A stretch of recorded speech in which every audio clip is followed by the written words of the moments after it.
Hello amazing hackers, hope you're all doing well today. Welcome back to the channel. Today we're going to go over the top 5 worst hacks of 2021. So hold on to your seats my friends, we're going to go on a wild ride. These are in no particular order. Some did not make the cut but do deserve an honorable mention. If I forgot any, leave me a comment down below. And now let's dive straight into it. The Colonial Pipeline is the largest pipeline system for refined oil products in the US. The pipeline, consisting of 2 tubes, is 5,500 miles or 8,850 kilometers long and can carry 3 million barrels of fuel per day between Texas and New York. It's operated by Colonial Pipeline Company, which is headquartered in Alpharetta, Georgia. The company was founded during 1961 and construction of the pipeline began in 1962. During 2021, the pipeline was the subject of a malware cyber attack that provoked the shutdown of their operation for 5 days, which resulted in temporary fuel shortage along the East Coast. They eventually got hacked, so that really grinded their whole system to a halt. And that shows that a really nasty malware ransom attack, like the one performed here by the group called DarkSide in July of 2021, can really bring some disastrous consequences for these companies. They eventually paid out 75 Bitcoin, or a little over $4 million, for the decryption keys, and they did learn their lesson because they offered a $10 million bounty to bring the DarkSide gang to justice. Not many of you might have heard of this company, as it is usually operating in the background as a managed server provider, but Kaseya is a widely recognized and used name in the industry. When it was hit with Revil in the beginning of January, this spelled disaster for many organizations as their systems got compromised one by one. In total, over 1,500 organizations got struck by this monster.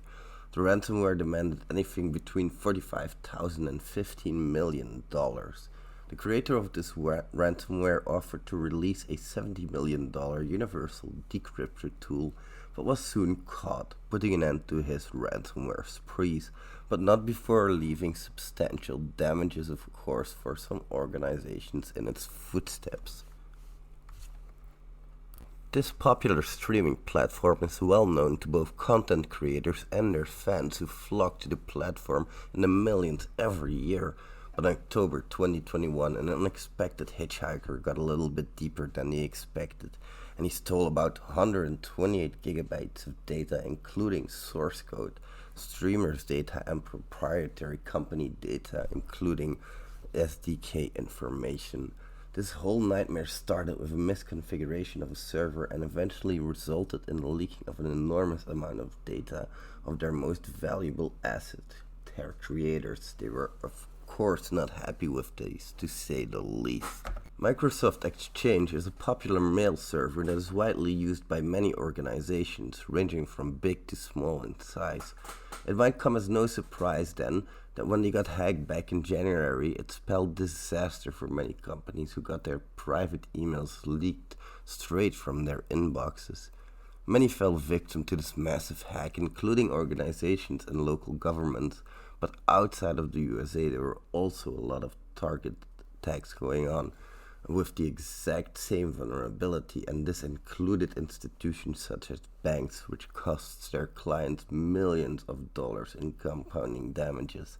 A patch was finally released on March 2nd, but it took weeks or even months before it got fully rolled out to the field, and in the meantime the damage had been done. Near the end of the year, an exploit was discovered that would make Java application sysadmins have a terrible week. When the exploit first came out, it was filled with uncertainty, and even Minecraft servers were struck by this remote code execution. Updates did get released to eventually patch the problem, but with over 7,000 Maven contexts containing Log4J, we are sure to drag this one behind us for months, if not years to come. It works by exploiting something called message lookup substitution. This can be compared to templating functions some of you guys might be familiar with. Basically, some strings can trigger code to execute, such as $, squirty bracket, Java double point version, which will squirrely bracket closed, which will then print the version of Java, such as version 2.4.6, for example. This is an innocent code execution, but some strings can execute much worse code executions, such as DJ, DNI, LDAP, double point / and then evil.com, for example. It could trigger an HTTP request to evil.com. This exploit has gotten a CVSS score of 10.0, which is very unusual, but when considering how trivial the attack vector is and what the consequences are, this seems like a normal consequence of the whole situation. Thank you very much for watching. I hope you enjoyed, and I'll see you in the next one. Don't forget to leave a like. Bye, amazing hacker.